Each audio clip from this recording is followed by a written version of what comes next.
새벽 3시, 신촌 골목길은 적막했습니다. 가로등 불빛만이 희미하게 아스팔트를 비추고 있었고 간간히 지나가는 택시의 헤드라이트가 어둠을 가르며 사라져갔죠. 연세대학교 3학년인 강시우는 무거운 발걸음으로 집으로 향하고 있었습니다. 편의점 야간 알바를 마치고 나오는 길이었어요. 주머니 속 지갑을 만져보니 오늘 받은 일당 2만 원이 전부였습니다. 학비며 생활비를 벌기 위해 하루도 쉬지 않고 일하지만 늘 빠듯한 현실이었죠. 시우는 작게 한숨을 내쉬며 골목길을 돌아서려다 발걸음을 멈췄습니다.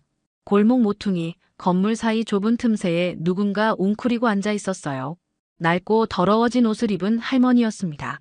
흰머리는 헝클어져 있었고 깡마른 손으로 무릎을 감싸 안은 채 작게 떨고 있었죠. 차가운 새벽 공기가 뼈속까지 스며드는 이른 봄이었습니다. 시우는 망설였습니다. 자신도 형편이 넉넉하지 않은데 과연 도울 수 있을까 싶었죠. 하지만 할머니의 모습을 그냥 지나칠 수는 없었어요. 어머니 없이 자란 시우에게 할머니라는 존재는 특별했습니다. 어릴 적 고아원에서 만났던 자원봉사 할머니들의 따뜻한 손길이 떠올랐죠. 할머니, 괜찮으세요? 시우는 조심스럽게 다가가 목소리를 낮춰 물었습니다. 할머니는 천천히 고개를 들었어요. 깊게 패인 주름 사이로 흐린 눈동자가 시우를 바라봤죠. 말없이 고개만 끄덕였습니다. 추우시죠? 따뜻한 거라도 드시고 가세요. 시우는 주머니에서 2만 원을 꺼냈습니다. 내일 점심값도 없게 되겠지만 지금 이 할머니가 더 급해 보였어요. 근처 24시간 국밥집의 불빛이 보였습니다. 할머니를 부축해 일으켜 세우니 생각보다 가벼웠어요. 뼈만 남은 몸이 시우의 마음을 더욱 아프게 했죠. 천천히 걸어가는 동안 할머니는 계속 말이 없었습니다. 다만 시우의 팔을 꼭 잡고 있을 뿐이었어요. 국밥집 문을 열고 들어서자 따뜻한 공기가 얼굴을 감쌌습니다. 사장은 새벽 손님을 보고도 별말 없이 국밥 한 그릇을 내왔죠. 시우는 할머니 앞에 국밥을 놓고 마주 앉았습니다. 천천히 드세요. 할머니는 여전히 말이 없었지만 떨리는 손으로 숟가락을 들어 국밥을 떴어요. 한 숟가락, 두 숟가락. 조용히 드시는 모습을 보며 시우는 괜스레 마음이 따뜻해졌습니다. 할머니는 국밥을 끝까지 다 드셨습니다. 마지막 한 숟가락까지 남기지 않고 깨끗하게 비우셨죠. 그동안 얼마나 굶으셨을까 싶어 시우의 마음이 더욱 무거워졌습니다. 할머니는 빈 그릇을 내려놓고 처음으로 시우를 똑바로 바라봤어요. 고맙다. 짧은 한마디였지만 그 속에 담긴 진심이 시우에게 전해졌습니다. 목소리는 쉬어 있었지만 또렷했어요. 시우는 작게 미소 지으며 고개를 끄덕였죠. 별 말씀을요. 추운데 밖에서 주무시면 안 돼요. 근처에 쉼터라도. 할머니는 시우의 말을 끊으며 손을 저었습니다. 그리고는 다시 시우의 얼굴을 유심히 바라봤어요. 마치 무언가를 확인하려는 듯한 시선이었습니다.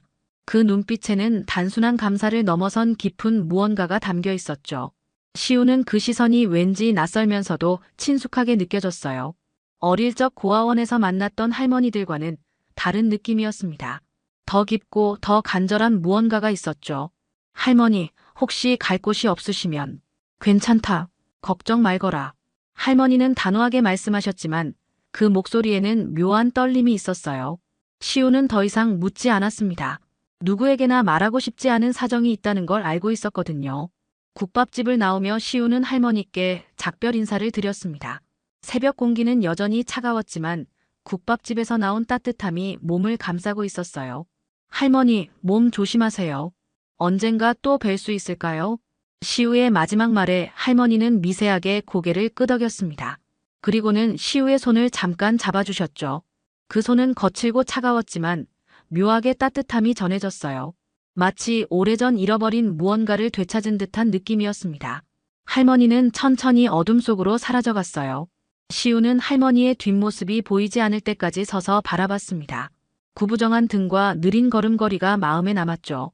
집으로 돌아가는 길, 시우는 빈 주머니를 만지작거렸습니다. 내일 점심은 라면으로 때워야겠다고 생각했어요. 하지만 후회는 없었습니다. 오히려 마음 한구석이 따뜻했죠. 누군가에게 도움이 되었다는 생각에 발걸음도 가벼워졌어요. 한편 골목 어귀에서 할머니는 잠시 걸음을 멈춰 서 있었습니다. 시우가 완전히 사라진 것을 확인한 후에야 천천히 발걸음을 옮겼어요. 굳었던 얼굴이 미세하게 떨리기 시작했습니다. 정말 그 아이가 맞구나. 할머니는 혼잣말을 중얼거렸습니다. 20년을 기다린 그 순간이 온 것일까요? 할머니의 눈가에 눈물이 맺혔어요. 오랫동안 얼어붙었던 마음 깊은 곳에서 무언가 녹아내리고 있었습니다. 다음 날 아침 9시, 시우는 핸드폰 알람 소리에 잠에서 깼습니다. 어젯밤 늦게 잠들어서인지 몸이 무거웠어요. 오늘은 오후에 과외 수업이 있었고 저녁에는 다시 편의점 알바를 해야 했습니다. 평범한 일상의 시작이었죠. 세수를 마치고 간단히 라면으로 아침을 때운 후 시우는 집을 나서려 했어요. 그런데 문을 열자마자 이상한 광경이 펼쳐졌습니다. 자취방이 있는 좁은 골목길에 검은색 벤츠 세대가 나란히 주차되어 있었어요. 뭐지? 시우는 눈을 비비며 다시 확인했습니다. 분명히 벤츠가 맞았어요. 그것도 최신형으로 보이는 고급 차량들이었죠. 이 동네에서는 좀처럼 볼 수 없는 차들이었습니다. 주변 건물들은 모두 낡은 다세대 주택이나 원룸들 뿐이었거든요. 차량 옆에는 검정 양복을 입은 사람들이 서 있었습니다. 모두 비슷한 차림새였고 선글라스를 끼고 있어서 표정을 알 수 없었어요. 시우는 혹시 이 동네에 무슨 일이라도 생긴 건 아닌가 걱정이 되었습니다. 그때 가장 앞선 벤츠에서 한 사람이 내려왔어요. 40대 중반으로 보이는 남자였는데 다른 사람들과 달리 선글라스를 벗고 있었습니다. 그는 시우를 발견하자 공손하게 고개를 숙였죠. 강시우님이시죠? 갑작스러운 호명에 시우는 당황했습니다. 자신을 아는 사람 같지는 않았는데 어떻게 이름을 알고 있는 걸까요? 더구나 이런 고급 차를 탄 사람이 자신을 찾는다는 게 이상했어요. 네, 맞는데요. 저를 어떻게 아시죠? 이정순 여사님께서 강시우님을 모셔오라 하셨습니다. 이정순이라는 이름은 처음 들어봤습니다. 시우는 고개를 갸웃거렸어요. 혹시 과외 학생의 어머니일까도 생각해봤지만 그렇다면 이렇게 거창하게 나올 이유가 없었죠. 죄송한데 이정순 여사님이 누구신지 모르겠어요. 혹시 잘못 찾아오신 거 아닌가요? 틀림없으신 겁니다. 연세대학교 3학년 강시우님 맞으시죠? 어젯밤 신촌에서 노숙자 할머니께 국밥을 사드린 분 말입니다. 시우는 깜짝 놀랐습니다. 어젯밤 일을 어떻게 알고 있는 거죠? 설마 그 할머니와 관련이 있는 건가요? 온갖 추측이 머릿속을 스쳐 지나갔어요. 혹시 어젯밤 그 할머니와 관련이 있으신 건가요? 자세한 말씀은 여사님께서 직접 해주실 겁니다. 지금 당장 모셔다 드려야 합니다. 남자의 말투는 정중했지만 거절의 여지가 없어 보였어요. 시우는 망설였습니다. 아무리 생각해도 이상한 상황이었거든요. 하지만 어젯밤 할머니 이야기가 나온 걸 보면 분명히 관련이 있을 거라는 생각이 들었죠. 지금 당장 가야 하나요? 오늘 수업도 있고 일도 있는데. 모든 일정은 저희가 알아서 처리해드리겠습니다. 걱정하지 마십시오. 시우는 더 이상 거절하기 어려웠어요. 게다가 궁금함도 컸습니다. 어젯밤 만난 할머니가 도대체 어떤 분이길래 이런 일이 벌어지는 걸까요? 알겠습니다. 잠깐만 기다려주세요. 시우는 급히 집으로 들어가 외출 준비를 했습니다. 간단히 옷을 갈아입고 가방을 챙겼어요. 마음은 복잡했지만 호기심이 더 컸습니다. 벤츠 안은 시우가 상상했던 것보다 훨씬 더 럭셔리했습니다. 가죽 시트의 감촉이 부드러웠고 은은한 향까지 났어요. 시우는 어색함을 감추며 뒷좌석에 앉았죠. 차는 조용히 출발했고 창밖으로 익숙한 신촌 거리가 스쳐 지나갔습니다. 어디로 가는 건가요? 성북동입니다. 곧 도착할 겁니다. 성북동이라고 하면 서울에서도 부촌으로 유명한 곳이었어요. 시우는 더욱 당황스러워졌습니다. 어젯밤 만난 노숙자 할머니와 성북동 부촌이 어떤 연결고리가 있다는 걸까요? 30분 정도 달린 후 차는 높은 담장으로 둘러싸인 대저택 앞에 멈춰 섰습니다. 대문만 봐도 그 규모를 짐작할 수 있었어요. 시우는 입을 다물지 못했습니다. 이런 곳에 와본 적이 없었거든요. 대문이 자동으로 열리자 차는 넓은 정원을 지나 본관 앞까지 들어갔어요. 정원에는 잘 가꿔진 나무들과 화단이 있었고 분수까지 있었습니다. 마치 드라마에서나 볼 법한 광경이었죠. 도착했습니다. 모셔다 드리겠습니다. 시우는 차에서 내려 주변을 둘러봤어요. 본관 건물은 한국 전통 양식과 현대식이 조화롭게 어우러진 모습이었습니다. 기와 지붕 아래로 큰 창들이 햇빛을 받아 반짝이고 있었어요. 현관 앞에서 한복을 입은 아주머니가 나와 인사했습니다. 깍듯한 예의를 갖춘 모습이었어요. 어서 오십시오. 여사님께서 기다리고 계십니다. 시우는 긴장된 마음으로 현관을 들어섰습니다. 내부는 더욱 웅장했어요. 높은 천장과 대리석 바닥, 그리고 곳곳에 걸린 고급스러운 그림들이 저택의 격을 말해주고 있었죠. 복도를 따라 걷다가 넓은 거실에 도착했습니다. 한쪽 벽면 전체가 통창으로 되어 있어서 정원이 한눈에 들어왔어요. 그 앞에 소파가 놓여 있었고 누군가 등을 돌리고 앉아 있었습니다. 여사님, 강시우님이 오셨습니다. 한복 아주머니의 말에 소파에 앉아 있던 사람이 천천히 돌아섰습니다. 시우는 그 순간 얼어붙었어요. 분명히 어젯밤 국밥집에서 만난 그 할머니였거든요. 하지만 완전히 다른 모습이었습니다. 더러웠던 옷 대신 고급스러운 한복을 입고 계셨고 헝클어졌던 머리는 단정하게 빗어 올리셨어요. 무엇보다 눈빛이 달랐습니다. 어젯밤의 흐릿한 눈빛이 아니라 예리하고 깊은 눈빛이었죠. 할머니. 시우는 믿기지 않는다는 표정으로 중얼거렸습니다. 같은 사람이 맞나 싶을 정도로 다른 모습이었거든요. 할머니는 시우를 보며 천천히 미소 지었어요. 그 미소에는 복잡한 감정들이 섞여 있었습니다. 반가움, 그리움, 그리고 확신 같은 것들이었죠. 그래, 맞다. 어젯밤 그 할머니가 나다. 하지만 이게 어떻게? 앉아라, 시우야. 아니, 시우야. 할머니가 갑자기 다른 이름을 부르자 시우는 더욱 당황했습니다. 시우라는 이름은 처음 들어봤거든요. 이제야 확신이 섰구나. 내가 맞다. 내 손자 시우야.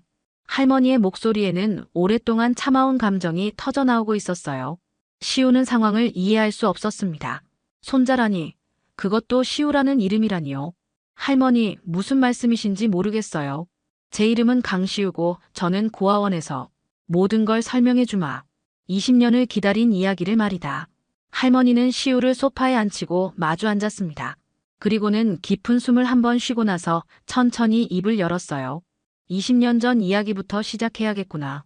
내 이름은 이정순이고 정순그룹의 회장이다. 정순그룹이라니 시우도 아는 대기업이었습니다. 건설업부터 시작해서 유통, 금융까지 손대지 않는 분야가 없는 대기업이었죠. 그런 회사의 회장이 어젯밤 노숙자로 분장하고 있었다는 게 믿어지지 않았어요. 당시 내게는 아들이 하나 있었다. 강민호라는 이름이었지. 똑똑하고 착한 아이였어. 대학을 졸업하고 회사 일을 배우면서 좋은 여자를 만나 결혼도 했다.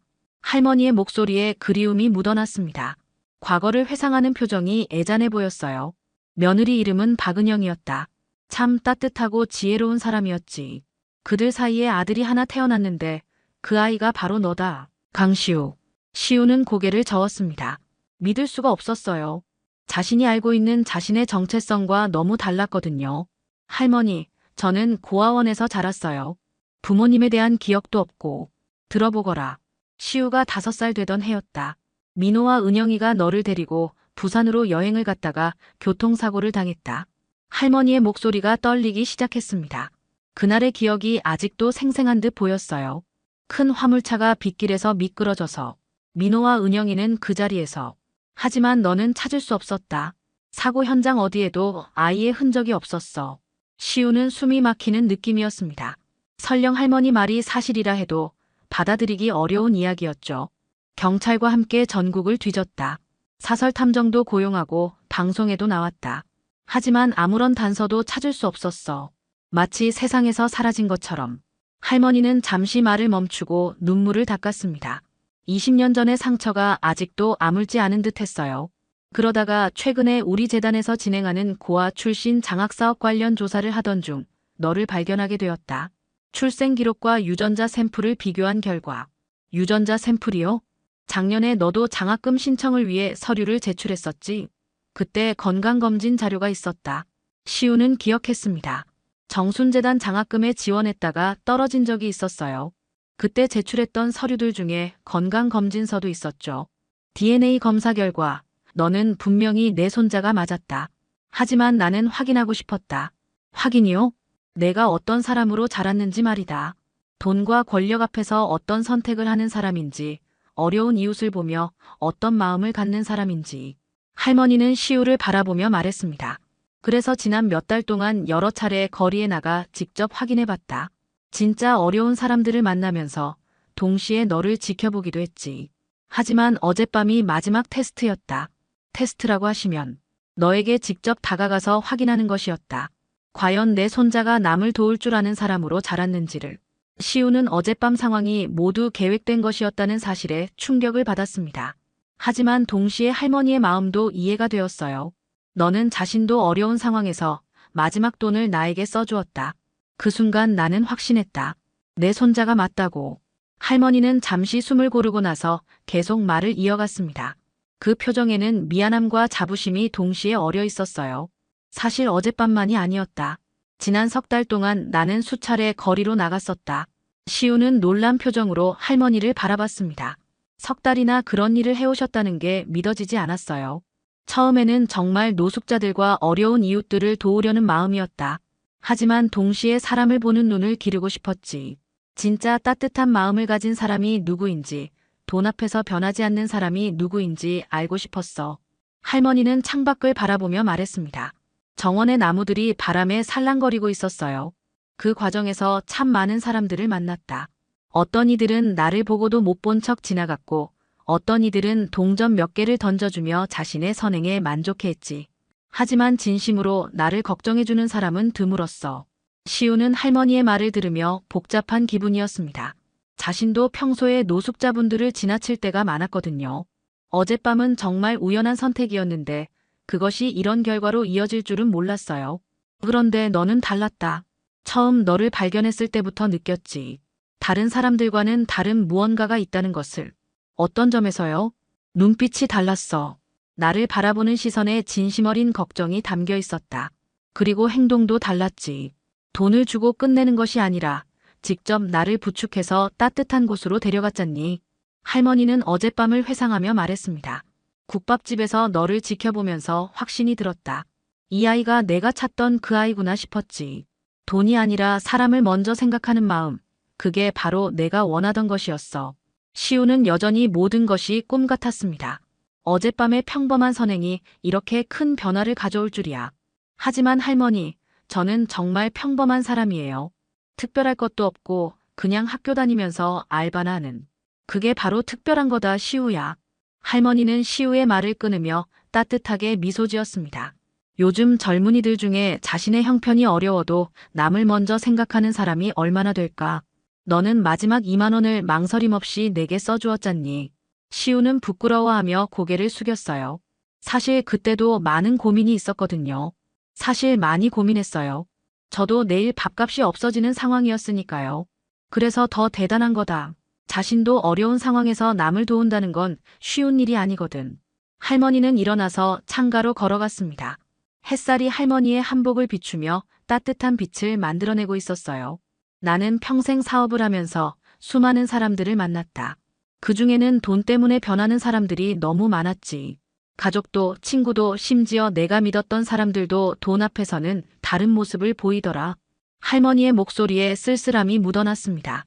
그래서 더욱 확인하고 싶었다. 내 마지막 혈육인 손자가 어떤 사람인지를. 돈과 권력보다 사람의 마음을 소중히 여기는 사람인지를.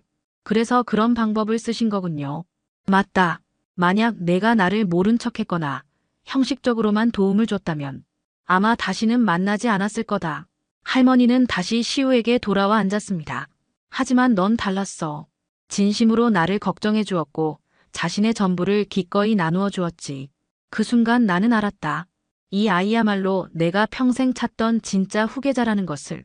할머니의 고백을 듣고 난 후 시우는 한동안 말을 잇지 못했습니다. 머릿속이 복잡했어요. 갑작스럽게 나타난 할머니, 자신이 재벌가의 손자라는 사실, 그리고 후계자가 되라는 제안까지. 모든 것이 현실 같지 않았죠.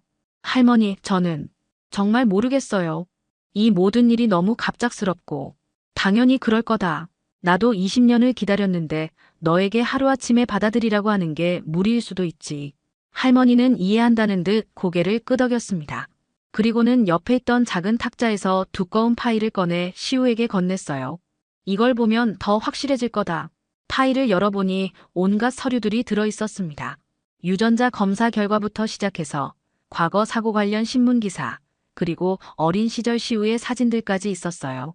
사진 속의 아이는 분명히 지금의 시우와 닮아 있었죠. 이 사진은 5살 때 찍은 거다. 사고 나기 일주일 전에 찍었지. 사진 속의 아이는 환하게 웃고 있었습니다. 젊은 부부와 함께 찍은 가족 사진이었어요. 시우는 그 사진을 보며 가슴 한구석이 먹먹해지는 걸 느꼈습니다. 부모님, 정말 제 부모님이신 거죠? 그렇다. 너를 무척 사랑했던 사람들이야. 시우는 서류들을 하나씩 넘겨보며 자신의 진짜 정체를 받아들이려 노력했습니다. 모든 증거들이 명확했어요. 자신이 정말 이정순 회장의 손자이고 강시우라는 이름으로 태어났다는 것을. 그런데 할머니, 저는 정말 평범한 학생이에요. 회사 일 같은 건 전혀 모르고 경영학도 배운 적 없어요. 그런 건 얼마든지 배울 수 있다. 중요한 건 마음가짐이지. 할머니는 시우의 어깨에 손을 올리며 말했습니다. 하지만 무작정 회장 자리에 앉히려는 건 아니다. 천천히 단계적으로 배워나가면 되는 거야. 어떤 식으로요? 먼저 회사의 말단 인턴부터 시작하는 거다. 그래서 회사가 어떻게 돌아가는지, 직원들이 어떤 마음으로 일하는지부터 배우는 거지. 시우는 그 제안에 조금 마음이 움직였습니다. 갑자기 높은 자리에 앉는 것보다는 차근차근 배워나가는 게 나을 것 같았어요. 그리고 대학도 계속 다니면 된다. 공부와 일을 병행하면서 천천히 준비해 나가는 거야. 정말 그래도 될까요? 저 같은 사람이. 할머니는 시우의 손을 잡았습니다. 따뜻하고 든든한 느낌이었어요. 시우야, 아니 시우야. 내가 원한다면 시우라는 이름을 계속 써도 좋다. 중요한 건 이름이 아니라 마음이니까. 감사해요, 할머니. 그런데 하나만 물어봐도 될까요? 뭐든지 물어보거라. 왜 저한테 이 모든 걸 주시려는 거예요? 저 말고도 능력 있는 사람들이 많을 텐데. 할머니는 잠시 생각에 잠겼다가 천천히 대답했습니다. 돈이나 권력이 목적이 아니라서다. 내가 어젯밤 보여준 마음, 그게 바로 이 회사가 나아가야 할 방향이야. 무슨 뜻인가요? 우리 회사는 지금까지 돈을 버는 데만 집중해왔다. 하지만 이제는 달라져야 해. 사람을 생각하고 사회를 생각하는 회사가 되어야 한다고. 할머니의 눈빛이 반짝였습니다. 넌 내 손자가 아니었어도 나는 너에게 이 전부를 줬을 거야. 하지만 넌 내 핏줄이었고 내가 그토록 찾던 사람이었다. 시우는 마음속 깊은 곳에서 무언가 변화하는 걸 느꼈습니다. 두려움도 있었지만 동시에 새로운 가능성에 대한 설렘도 있었어요. 할머니, 저는 말단 인턴부터 시작하고 싶어요. 그래서 정말 이 회사를 이해하고 직원들과 함께 할 수 있는 사람이 되고 싶습니다. 할머니는 환하게 웃었습니다. 20년 만에 처음 짓는 진심 어린 미소였어요. 1년이 흘렀습니다. 시우는 약속대로 정순그룹의 말단 인턴부터 시작했어요. 처음엔 서류 정리부터 커피 심부름까지 정말 기본적인 일들을 했습니다. 하지만 그 과정에서 회사의 구조와 직원들의 마음을 조금씩 이해해갔죠. 대학 수업과 회사 일을 병행하는 게 쉽지 않았지만 시우는 포기하지 않았습니다. 오히려 현장에서 배우는 것들이 책에서 배우는 것보다 더 소중하게 느껴졌어요. 특히 다양한 부서를 돌아다니며 일반 직원들과 함께 일할 때가 가장 보람찼습니다. 시우 씨, 정말 열심히 하시네요. 인턴 중에 이렇게 성실한 사람 처음 봐요. 동료 직원들은 시우의 진심 어린 태도에 감동했습니다. 자신이 회장의 손자라는 사실을 모르는 그들이었지만 시우의 인품만으로도 충분히 인정받고 있었어요. 오늘은 정순그룹 창립 50주년 기념 행사가 열리는 날이었습니다. 대강당에는 임직원들과 협력업체 관계자들이 모여 있었어요. 시우도 일반 직원들과 함께 뒷자리에 앉아 있었습니다. 이정순 회장이 단상에 올라 인사말을 시작했어요. 지난 50년간 정순그룹을 성장시켜주신 모든 분들께 감사드립니다. 회장의 인사말이 끝나고 놀라운 발표가 이어졌습니다. 오늘 여러분들께 중요한 소식을 전하고자 합니다. 앞으로 우리 그룹을 이끌어갈 새로운 리더를 소개하겠습니다. 강당이 술렁거리기 시작했어요. 모든 사람들이 궁금해하는 표정이었습니다. 강시우 군, 단상으로 나와주세요. 시우는 깜짝 놀랐습니다. 할머니와 미리 상의한 내용이었지만 막상 그 순간이 오니 떨렸어요. 동료들의 놀란 시선을 받으며 천천히 단상으로 향했습니다. 여러분, 강시우 군은 지난 1년간 우리 회사에서 인턴으로 일해왔습니다. 그리고 오늘부터 차기 회장 후보로 본격적인 교육을 시작할 예정입니다. 강당이 웅성거렸습니다. 누구도 예상하지 못한 발표였거든요. 시우는 마이크 앞에 섰습니다. 떨리는 마음을 진정시키고 천천히 입을 열었어요. 안녕하세요. 저는 강시우입니다. 목소리가 약간 떨렸지만 점점 안정을 찾아갔습니다. 여러분들과 함께 일하면서 많은 것을 배웠습니다. 회사라는 곳은 단순히 돈을 버는 곳이 아니라 사람들이 꿈을 키우고 함께 성장하는 곳이라는 걸 알게 되었어요. 시우는 잠시 숨을 고르고 계속했습니다. 저는 누군가의 유산을 물려받은 게 아니라 한 그릇의 국밥에서 따뜻함을 배운 사람입니다. 그 따뜻함을 여러분들과 함께 나누며 더 나은 회사를 만들어가고 싶습니다. 박수가 터져 나왔습니다. 처음엔 조심스럽던 박수가 점점 커져서 강당 전체를 울렸어요. 행사가 끝난 후 시우는 할머니와 함께 신촌으로 향했습니다. 1년 전 그 할머니를 만났던 바로 그 국밥집이었어요. 오늘도 오셨네요. 국밥집 사장은 이제 시우를 단골로 알고 있었습니다. 시우는 일주일에 한 번씩 이곳에 와서 어려운 사람들에게 밥을 사주곤 했거든요. 네, 오늘은 특별한 날이라서요. 시우는 평소처럼 구석진 자리에 앉았습니다. 곧 한 명의 노인이 들어왔어요. 춥고 배고픈 표정이었습니다. 할아버지, 이쪽으로 오세요. 시우는 노인을 자신의 테이블로 안내했습니다. 그리고 따뜻한 국밥 한 그릇을 주문했어요. 노인은 고맙다는 인사를 연신했습니다. 한쪽 구석에서 이 모든 장면을 지켜보던 할머니는 조용히 미소 지었습니다. 비서로 변장한 모습이었지만 그 미소만은 진짜였어요. 정말 제대로 된 사람으로 키웠구나. 할머니는 혼잣말을 중얼거렸습니다. 1년 전 그 새벽 우연한 만남으로 시작된 이야기가 이렇게 아름다운 결말을 맺게 되었네요. 시우는 앞으로도 이 자리를 지킬 것입니다. 회장이 되어도 어떤 자리에 있어도 말이죠. 한 그릇의 국밥에서 배운 따뜻함을 절대 잊지 않을 거예요. 늦가을 서울의 한 공동묘지, 오후 3시경에 쓸쓸한 풍경이 펼쳐집니다. 차가운 바람이 불어와 낙엽들을 흩날리고 멀리서 들려오는 차량 소음만이 정막을 깨뜨리고 있었죠. 이곳 언덕 위 가장 좋은 자리에 자리 잡은 대리석 묘비 앞으로 검은색 벤틀리 한 대가 조용히 다가왔습니다. 차에서 내린 남자는 70대 후반의 백발 노인이었어요. 깔끔하게 정돈된 양복 차림에 지팡이를 짚고 있는 그의 모습에서는 범상치 않은 위엄이 느껴졌습니다. 바로 대한민국 굴지의 대기업 한성그룹 회장인 한정수였죠. 그는 천천히 무덤 앞으로 다가가며 깊은 한숨을 내쉬었습니다. 성호야.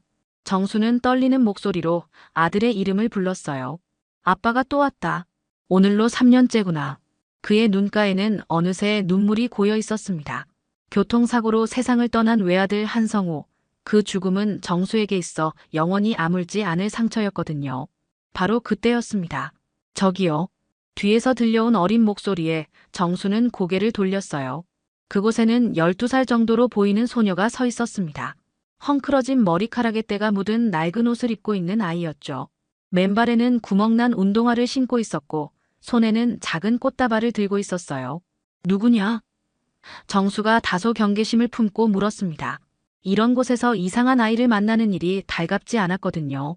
하지만 소녀의 다음 말은 그를 완전히 얼어붙게 만들었어요. 여기, 우리 아빠 무덤인데요. 소녀는 떨리는 손으로 한성호의 묘비를 가리키며 말했습니다. 그 순간 정수의 머릿속이 하얘졌어요. 무슨 소리인지 도무지 이해할 수 없었거든요. 뭐라고? 정수는 믿을 수 없다는 표정으로 소녀를 바라보았습니다. 너 지금 뭔 소리를 하는 거냐?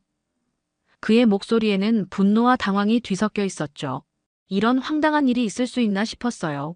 소녀는 겁에 질린 듯 뒤로 한 걸음 물러섰지만 여전히 묘비를 바라보고 있었습니다. 엄마가 여기가 아빠 무덤이라고 했어요. 한성호 아저씨가 우리 아빠라고 했어요. 아이의 목소리는 점점 작아져 갔어요. 정수는 소녀의 말을 듣고 크게 웃어버렸습니다. 하하, 이게 뭔 소리야? 그의 웃음소리가 공동묘지의 메아리처럼 울려 퍼졌어요.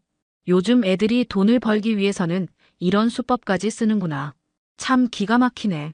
정수는 고개를 저으며 혀를 찼습니다. 이런 황당한 일을 당해본 적이 없었거든요.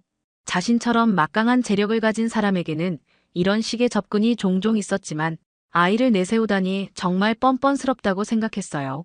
하지만 소녀는 전혀 위축되지 않고 계속해서 자신의 이야기를 했습니다. 거짓말이 아니에요. 엄마가 돌아가시기 전에 말해줬어요. 아빠 이름이 한성호고 여기 묻혀 있다고요. 아이의 눈에서는 진실함이 느껴졌지만 정수는 여전히 믿을 수 없었어요. 세상에 이런 말도 안 되는 일이 있을 리가 없다고 생각했죠. 더군다나 자신의 외아들이 이런 비밀을 숨겼을 리도 없고요. 그만해. 누가 너한테 이런 거짓말을 하라고 시켰느냐? 정수의 목소리가 점점 커졌습니다. 내 아들을 이용해서 돈을 뜯어내려는 수작이지. 썩 사라져. 그는 지팡이를 높이 들어 소녀를 위협했어요. 하지만 소녀는 움츠러들기만 할 뿐 그 자리를 떠나지 않았습니다. 오히려 무덤 앞에 더 가까이 다가갔죠. 아저씨가 화내지 마세요. 정말 거짓말이 아니에요. 소녀는 눈물을 글썽이며 말했어요. 엄마가 아파서 병원에 있을 때 저한테 다 말해줬어요. 아빠는 저를 몰랐지만 엄마는 아빠를 정말 사랑했다고 했어요. 그리고 아빠도 엄마를 사랑했다고 했어요. 아이의 말 한마디 한마디에는 절절한 진심이 담겨 있었습니다. 그런데 바로 그때 소녀가 목에서 무언가를 꺼내 보였습니다. 그것은 낡고 색이 바랜 목걸이였어요. 작은 하트 모양의 펜던트가 달린 은목걸이였는데 햇빛에 반짝이며 빛을 내고 있었죠. 순간 정수의 표정이 굳어졌습니다. 그의 얼굴에서 혈색이 사라지고 입술이 파르르 떨리기 시작했어요. 이건 어디서 났냐? 정수는 떨리는 손으로 목걸이를 가리켰어요. 그 목걸이는 너무나도 익숙한 것이었거든요. 성호가 대학교 다닐 때 어떤 여자에게 선물했다던 바로 그 목걸이였습니다. 펜던트 뒷면에는 성호의 이니셜까지 새겨져 있었어요. 당시 성호가 특별히 주문 제작을 했던 것이라 세상에 단 하나뿐인 목걸이였죠. 소녀는 조심스럽게 목걸이를 만지작거리며 말했어요. 엄마한테 받았어요. 엄마가 말했어요. 이건 아빠가 사랑의 증표로 줬다고. 아이의 목소리에는 그리움이 묻어 있었습니다. 엄마는 이 목걸이를 보면서 항상 울었어요. 아빠 생각이 난다면서요. 정수의 머릿속이 복잡해지기 시작했어요. 설마, 정말 설마 이 아이가. 그는 몇 년 전 성호가 어떤 여자와 사귀고 있다고 했던 기억을 떠올렸습니다. 그 목걸이, 내 엄마 이름이 뭐냐? 정수가 조심스럽게 물었습니다. 목소리가 이전과는 완전히 달라져 있었어요.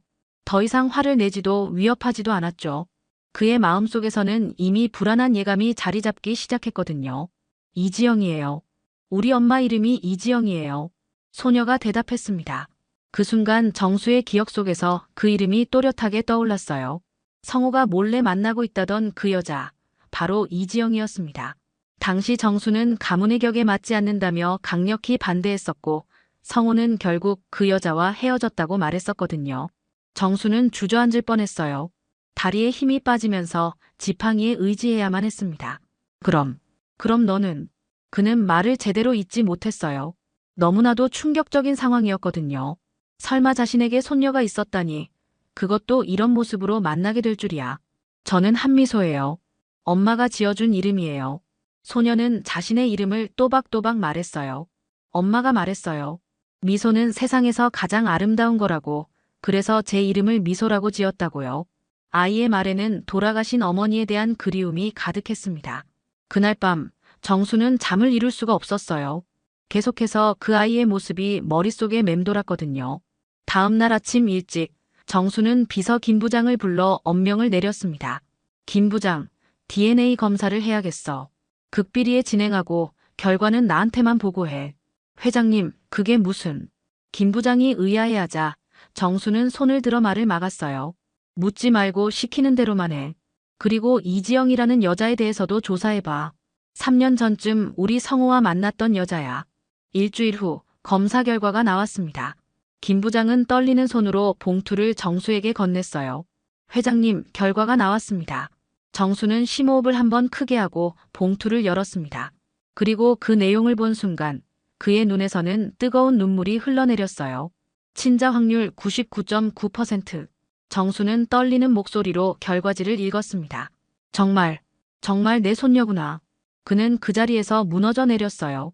기쁨과 후회, 그리고 미안함이 한꺼번에 밀려왔거든요.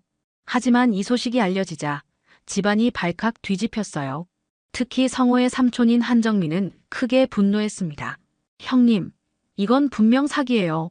요즘 DNA 검사도 조작할 수 있다잖아요. 정민은 흥분해서 소리쳤어요. 사실 그는 성호가 죽은 후 한성그룹의 차기 후계자 자리를 노리고 있었거든요. 조카들도 마찬가지 생각이에요, 아버지. 정민의 아들 한우진이 거들었습니다. 갑자기 나타난 아이를 믿을 수는 없어요. 이건 분명 재산을 노린 사기극입니다. 친척들 모두가 한 목소리로 반대했어요. 그만해. 정수가 지팡이를 바닥에 내리쳤습니다. 검사 결과가 이렇게 나왔는데 뭘 더 의심해. 저 아이는 내 손녀야, 내 혈육이라고. 하지만 친척들의 의심과 반대는 계속되었고 결국 고소장까지 준비하겠다고 나섰어요. 며칠 후 정수는 미소를 자신의 저택으로 데려왔습니다. 하지만 집안 분위기는 여전히 차갑기만 했어요. 하인들조차 미소를 곱지 않은 시선으로 바라보았고 친척들은 아예 말도 걸지 않았죠. 미소는 이런 분위기를 다 느끼고 있었지만 묵묵히 참고 있었어요. 미소야, 힘들지? 정수가 조심스럽게 물었습니다. 손녀와 단둘이 있는 시간이 이제야 편안해지기 시작했어요. 미소는 고개를 저었지만 그 작은 어깨가 얼마나 무거운 짐을 지고 있는지 정수는 알 수 있었습니다. 할아버지, 저 정말 할아버지 손녀가 맞아요. 거짓말 안 해요. 미소는 진지한 표정으로 말했어요. 엄마가 돌아가시기 전에 저한테 다 말해줬거든요. 아빠가 어떤 분인지, 왜 저를 몰랐는지. 아이의 말에는 서글픔이 묻어 있었습니다. 그런데 바로 그때 미소가 자신이 가져온 낡은 가방에서 무언가를 꺼냈어요. 그것은 누렇게 바랜 편지 봉투였습니다. 할아버지, 이거 드릴게요. 엄마가 저한테 줬는데 나중에 아빠 가족을 만나게 되면 꼭 전해달라고 했어요. 정수는 떨리는 손으로 편지를 받았습니다. 봉투 겉면에는 성호 오빠에게라고 적혀 있었어요. 지영의 글씨체였죠. 정수는 편지를 열어 천천히 읽기 시작했습니다. 편지 내용은 정수를 더욱 충격에 빠뜨렸어요. 성호 오빠, 미안해요. 오빠가 저를 잊었을 거라고 생각했는데 아이가 생겼어요. 오빠 아버지가 우리 관계를 반대하셔서 헤어져야 했지만 오빠의 아이를 혼자서라도 키우고 싶어요. 아이 이름은 미소라고 지었어요. 오빠를 닮아서 웃는 모습이 정말 예뻐요. 편지를 읽어 내려가던 정수의 표정이 점점 굳어졌습니다. 그리고 편지 마지막 부분에서 그는 완전히 얼어붙었어요. 그런데 성호 오빠, 정말 중요한 말이 있어요. 오빠가 돌아가신 거니 사고가 아니었어요. 그날 밤 제가 봤어요. 누군가가 오빠 차를 건드리는 걸요. 하지만 제가 누구인지 확실히 말할 수는 없어요. 너무 어두웠거든요. 다만 그 사람이 오빠 가족 중 누군가라는 건 확실해요. 오빠를 아는 사람이었어요. 편지의 마지막 문장은 더욱 충격적이었습니다. 만약 제가 죽게 된다면 누군가가 저를 없애려 했을 거예요. 미소를 부탁해요. 그 아이만은 지켜주세요. 정수의 손이 바들바들 떨렸어요. 설마 성호가 사고가 아니라. 그의 머릿속이 복잡해졌습니다. 성호의 죽음을 단순한 교통사고라고 생각해왔는데 이 편지에 따르면 누군가의 계획적인 범행이었다는 거잖아요. 미소야, 내 엄마가 언제 이 편지를 썼다고 했니? 정수가 급히 물었어요. 돌아가시기 한 달 전쯤이요. 엄마가 갑자기 아프기 시작하면서 써주셨어요. 미소의 대답에 정수는 더욱 충격을 받았습니다. 지영도 자연사가 아니었을 가능성이 높다는 생각이 들었거든요. 할아버지, 우리 엄마 말이 맞나요? 정말 아빠가 사고로 죽은 게 아니에요? 미소가 불안한 표정으로 물었어요. 정수는 아이를 안아주며 말했습니다. 걱정하지 마라, 미소야. 할아버지가 다 알아볼게. 진실을 꼭 밝혀낼 거야. 그날 밤 정수는 성호의 죽음에 대해 다시 생각해 보았습니다. 당시에는 너무 슬퍼서 자세히 조사할 생각도 못했는데 이제 다시 파헤쳐 봐야겠다는 결심을 했어요. 다음 날부터 정수는 비밀리에 성호의 죽음을 재조사하기 시작했습니다. 가장 믿을 만한 사설탐정 박용만을 불러 의뢰했어요. 박 탐정, 3년 전 내 아들 사건을 다시 파헤쳐봐. 단순한 교통사고가 아닐 수도 있어. 회장님, 이미 경찰에서 사고로 결론이 났는데.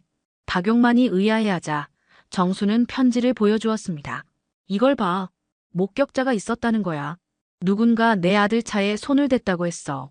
박용만은 편지를 읽고 나서 심각한 표정을 지었어요. 회장님, 이게 사실이라면 단순한 사고가 아니라 계획적인 살인이겠네요. 바로 조사에 착수하겠습니다. 며칠 후 박용만은 충격적인 사실을 가지고 왔습니다. 회장님, 큰일입니다. 당시 성호 도련님 차량의 브레이크에서 이상한 흔적을 발견했어요. 정비소에서 일하는 제 지인이 말하기로는 브레이크 라인이 고의로 손상되었을 가능성이 높다고 합니다. 정수의 얼굴이 창백해졌어요. 그럼 정말로. 그의 목소리가 떨렸습니다.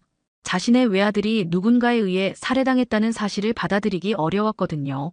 더 충격적인 건 이겁니다. 박용만이 또 다른 서류를 꺼냈어요. 사고 당일 CCTV 분석 결과 한정민 상무님께서 성호 도련님 차고에 다녀간 기록이 있습니다. 시간은 사고 발생 2시간 전이었어요. 뭐라고? 정수는 믿을 수 없다는 표정으로 탐정을 바라보았습니다. 정민이가 내 동생이 성호를.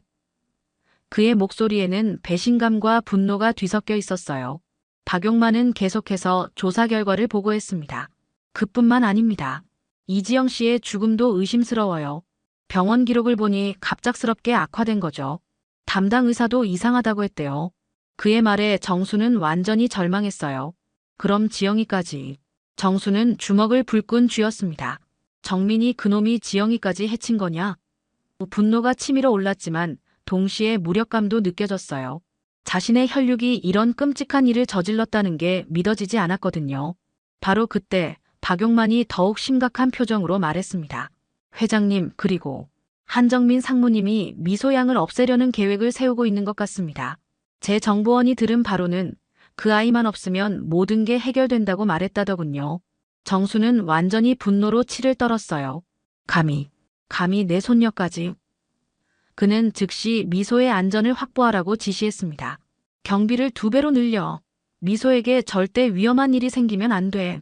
그날 저녁 정수는 정민을 불러들였습니다. 정민아, 너에게 물어볼 게 있다. 정수의 목소리는 평소와 달랐어요. 차갑고 날카로웠죠. 네, 형님. 무슨 일이세요? 정민은 아무렇지 않은 척했지만 정수는 그의 눈에서 불안함을 읽을 수 있었어요. 성호가 죽던 날, 너 어디 있었니? 정수의 질문에 정민의 얼굴이 순간 굳어졌습니다. 그날요. 잘 기억이 안 나는데요.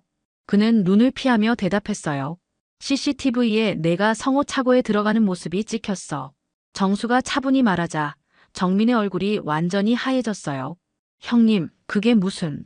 그는 말을 더듬기 시작했습니다. 정민아, 정수의 목소리에는 깊은 실망이 묻어 있었어요. 너 정말 성호를, 내 아들을 죽인 거냐? 형제간의 마지막 확인이었죠. 정민은 더 이상 변명할 수 없었어요. 그의 표정에서 모든 게 드러났거든요. 정민은 마침내 가면을 벗었습니다. 맞아, 형님. 내가 했어. 그의 얼굴에는 더 이상 숨길 게 없다는 듯한 표정이 떠올랐어요. 성호가 살아있는 한 내가 회사를 물려받을 수 없었거든. 그리고 그 여자도 마찬가지야. 혹시라도 아이가 있을까봐 미리 정리했지. 정수는 분노로 온몸이 떨렸습니다. 이 악마 같은 놈아. 어떻게 조카를, 그것도 내 외아들을. 그는 지팡이를 들어 정민을 치려고 했지만 정민은 피하면서 냉소를 지었어요. 형님도 알잖아요. 이 집안에서 살아남으려면 누군가는 없어져야 해요. 성호는 너무 순진했어. 사업에 대한 욕심도 없고 그냥 평범하게 살고 싶어 했지. 정민의 말에는 일말의 후회도 없었어요. 하지만 이제 그 아이까지 나타났잖아요. 그럼 또 방해가 되겠죠? 감히 미소까지 해치려고. 정수는 이미 한계에 다다랐어요. 당장 이 집에서 나가. 그리고 다시는 내 앞에 나타나지 마. 하지만 정민은 비웃었습니다. 형님, 이미 늦었어요. 그 아이는 오늘 저녁에 영원히 사라질 거예요. 그의 말에 정수는 깜짝 놀라 미소를 찾으러 달려갔습니다. 미소야, 미소야. 정수는 온 저택을 뒤졌지만 미소는 어디에도 없었어요. 하인들에게 물어봐도 모른다는 대답뿐이었죠. 그때 경비실에서 급히 달려온 경비원이 말했습니다. 회장님, 3시간 전에 미소양이 낯선 남자들과 함께 나가는 걸 봤습니다. 뭐라고? 왜 그걸 미리 말하지 않았어? 정수는 다급해졌어요. 즉시 박용만에게 연락해서 미소를 찾으라고 지시했습니다. 한편 미소는 한적한 창고에 감금되어 있었어요. 2명의 남자가 지키고 있었고 아이는 무서워서 울고 있었습니다. 아저씨들, 저 왜 여기 있어야 해요? 할아버지가 걱정하실 거예요. 미소는 떨리는 목소리로 말했어요. 조용히 해, 꼬마야. 곧 끝날 거니까. 남자 중 하나가 차갑게 말했습니다. 그들은 정민에게서 거액을 받고 미소를 처리하라는 지시를 받았거든요. 정민은 자신의 사무실에서 여유롭게 위스키를 마시고 있었어요. 이제 모든 게 끝이야. 그 아이만 없으면 한성그룹은 완전히 내 것이 될 거야. 그는 승리를 확신하고 있었습니다. 하지만 정수는 포기하지 않았어요. 경찰에 신고하고 모든 인맥을 동원해서 미소를 찾고 있었습니다. 미소를 찾을 때까지는 절대 포기하지 않겠어. 그의 다짐에는 할아버지로서의 간절함이 담겨 있었어요. 밤이 깊어갈수록 정수의 마음은 더욱 초조해졌습니다. 혹시 미소에게 무슨 일이 생기면 어떻게 하나 자신이 지켜주겠다고 약속했는데 이렇게 될 줄이야. 후회와 자책이 밀려왔어요. 성호야, 아빠가 미안하다. 내 딸을 지켜주지 못해서. 정수는 성호의 사진을 보며 눈물을 흘렸습니다. 그리고 다시 한번 다짐했어요. 반드시 미소를 구해낼 거야. 그리고 정민이 그놈을 반드시 처벌받게 할 거야. 창고에서 미소는 계속 울고 있었어요. 엄마, 아빠, 저 무서워요. 아이의 작은 입술에서 나오는 기도 같은 말들이 어둠 속에서 메아리 쳤습니다. 하지만 구원의 손길은 아직 오지 않고 있었어요. 시간이 흘러 새벽이 다가오고 있었지만 미소의 행방은 여전히 오리무중이었습니다. 정수는 잠시도 눈을 붙이지 못하고 전화기만 붙잡고 있었어요. 새벽이 밝아오자 정수는 더 이상 참을 수 없었습니다. 경찰서로 직접 찾아가 수사를 독촉했어요. 경찰서장님, 제발 우리 손녀를 찾아주세요. 시간이 없어요. 정수의 간절한 호소에 경찰들도 총력을 기울이기 시작했습니다. 그런데 바로 그때 경찰서로 한 할머니가 찾아왔어요. 70대 후반으로 보이는 김점순이라는 분이었습니다. 저기 텔레비전에 나온 그 아이 말이에요. 혹시 한성그룹 아드님하고 관련된 아이 맞나요? 할머니는 떨리는 목소리로 물었어요. 정수는 급히 할머니 앞으로 다가갔습니다. 네, 맞습니다. 혹시 우리 손녀를 보셨나요? 그의 목소리에는 마지막 희망을 품은 간절함이 담겨 있었어요. 그게 아니라 김점순 할머니는 주저하더니 천천히 입을 열었습니다. 3년 전 그날 밤 제가 봤어요. 한성그룹 아드님 차 사고 있던 그날 말이에요. 할머니의 말에 정수와 경찰들 모두 숨을 죽였어요. 할머니, 뭘 보셨다고요? 경찰서장이 조심스럽게 물었습니다. 김점순 할머니는 깊은 한숨을 쉬고 말을 이어갔어요. 그날 밤 저는 잠이 안 와서 창가에 서 있었어요. 우리 집이 한성그룹 회장님 댁 근처거든요. 그런데 누군가가 차고로 들어가는 걸 봤어요. 할머니의 증언에 모든 사람들이 집중했습니다. 누구였는지 확실히 보셨어요? 정수가 다급하게 물었어요. 할머니는 고개를 끄덕였습니다. 네, 분명히 봤어요. 한정민이라는 분이었어요. 텔레비전에서 많이 봐서 얼굴을 알거든요. 김점순 할머니의 증언은 확신에 차 있었어요. 그분이 성호 도련님 차에 뭔가 하고 있더라고요. 그때는 정비라도 하나보다 했는데. 그 후에는 뭘 보셨어요? 경찰서장이 계속 질문했습니다. 1시간쯤 후에 성호 도련님이 집에서 나오더니 차를 타고 나가셨어요. 그런데 얼마 지나지 않아서 사이렌 소리가 들리고 다음날 아침에 사고 소식을 들었거든요. 할머니는 눈물을 글썽이며 말했어요. 할머니, 왜 그때 경찰에 신고하지 않으셨어요? 경찰서장이 물었습니다. 그때는 설마 그런 끔찍한 일일 줄 몰랐어요. 그냥 우연의 일치라고 생각했거든요. 하지만 요즘 뉴스를 보니 그 아이 때문에 집안에서 다툼이 있다고 하더라고요. 그래서 양심상 나와야겠다고 생각했어요. 할머니의 목소리에는 후회가 묻어 있었어요. 정수는 할머니의 손을 꼭 잡았습니다. 할머니, 정말 감사합니다. 이제야 진실이 밝혀졌어요. 그의 눈에서는 감격의 눈물이 흘렀어요. 경찰서장은 즉시 한정민 체포영장을 신청했습니다. 이제 확실한 증거와 증인이 있으니 체포할 수 있습니다. 하지만 정수의 마음은 여전히 무겁기만 했어요. 미소가 아직 찾아지지 않았거든요.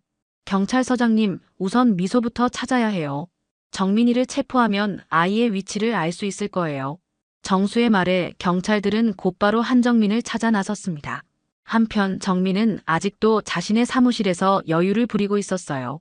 하지만 곧 경찰들이 들이닥칠 줄은 꿈에도 모르고 있었죠. 그는 여전히 자신의 계획이 완벽하다고 생각하고 있었거든요. 곧 모든 게 끝날 거야. 그러면 한성그룹은 완전히 내 것이 될 테고. 정민은 혼자 중얼거렸어요. 하지만 그의 꿈은 곧 산산조각날 운명이었습니다. 오전 10시, 드디어 경찰이 정민의 사무실에 나타났어요. 한정민 씨, 긴급 체포합니다. 경찰의 선언에 정민은 완전히 당황했어요. 한정민 씨, 긴급 체포합니다. 경찰의 선언에 정민은 완전히 당황했어요. 뭐 하는 거야? 나를 왜? 그는 발버둥을 쳤지만 이미 늦었습니다. 경찰들은 그를 수갑을 채우며 연행했어요. 미소가 어디 있어? 정수가 사무실로 달려와 소리쳤습니다. 당장 내 손녀가 어디 있는지 말해. 하지만 정민은 끝까지 입을 다물고 있었어요. 그때 정민의 핸드폰이 울렸고 경찰이 받았습니다. 일이 틀어졌어요. 경찰이 와서 상무님을 잡아갔어요. 전화 너머에서 들려온 목소리에 정수와 경찰들은 귀를 기울였어요. 바로 미소를 감금하고 있던 범인들의 전화였죠. 경찰은 즉시 전화를 역추적했습니다. 위치 확인됐습니다. 강서구 폐공장 단지입니다. 정수는 경찰과 함께 현장으로 급히 향했어요. 마음이 터질 듯이 뛰었지만 미소를 구할 수 있다는 희망으로 가득했습니다. 1시간 후 경찰 특공대가 폐공장을 포위했습니다. 안에 있는 사람들, 즉시 나와서 투항하세요. 확성기 소리가 울려 퍼졌어요. 잠시 후 문이 열리며 2명의 남자가 손을 들고 나왔습니다. 미소야. 정수는 공장 안으로 뛰어들어갔어요. 구석진 곳에서 밧줄에 묶여있던 미소를 발견했습니다. 아이는 울음을 터뜨리며 할아버지 품에 안겼어요. 할아버지, 무서웠어요. 미소의 작은 몸은 공포로 떨리고 있었습니다. 괜찮다, 미소야. 이제 안전해. 할아버지가 지켜줄게. 정수는 손녀를 꼭 안으며 눈물을 흘렸어요. 다시는 이런 일이 생기지 않도록 하겠다고 마음속으로 다짐했습니다. 사흘 후 한성그룹 이사회에서는 긴급회의가 열렸습니다. 정민의 범죄 사실이 모두 밝혀졌고 김점순 할머니의 증언으로 성호의 죽음도 재수사가 시작되었어요. 이제 더 이상 미소의 신분을 의심하는 사람은 없었습니다. 여러분, 정수가 이사회 석상에서 엄숙하게 말했습니다. 오늘 이 자리에서 중요한 발표를 하겠습니다. 이사들은 모두 숨죽이며 정수의 말을 기다렸어요. 나의 후계자는 바로 이 아이, 내 손녀 한미소입니다. 정수는 미소의 손을 잡고 일어섰어요.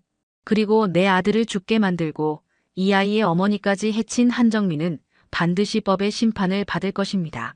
이사들은 박수를 쳤고 그동안 미소를 의심했던 사람들도 고개를 숙여 사과했어요. 회장님, 저희가 잘못 생각했습니다.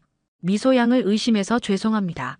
며칠 후 정민은 살인죄로 기소되었고 재판에서 무기징역을 선고받았습니다. 그의 아들 우진도 공범으로 처벌받았어요. 정수는 법정에서 마지막으로 정민을 바라보며 말했습니다. 이제야 성호와 지영이의 원한이 풀렸구나. 6개월이 지난 어느 봄날, 정수는 미소와 함께 성호의 무덤을 찾았습니다. 이제 미소는 예전의 거지 소녀가 아니었어요. 깔끔한 원피스를 입고 밝은 미소를 띤 귀여운 아가씨가 되어 있었죠. 아빠 미소는 무덤 앞에 꽃을 놓으며 속삭였어요. 이제 혼자가 아니에요. 할아버지가 있고 저를 사랑해주는 가족들이 있어요. 엄마 걱정도 하지 마세요. 할아버지가 엄마 무덤도 예쁘게 만들어주셨어요. 정수는 손녀의 어깨에 손을 올리며 말했습니다. 성호야, 아빠가 내 딸을 잘 키울게. 그리고 너와 지영이가 못다한 사랑도 미소를 통해 이어갈게. 바람이 불어와 벚꽃잎들이 무덤 앞에 흩날렸고 마치 성호가 대답하는 것 같았어요. 그렇게 한성그룹에는 새로운 희망이 시작되었습니다. 미소는 할아버지의 사랑 속에서 건강하게 자라며 훌륭한 후계자가 될 준비를 하고 있었어요.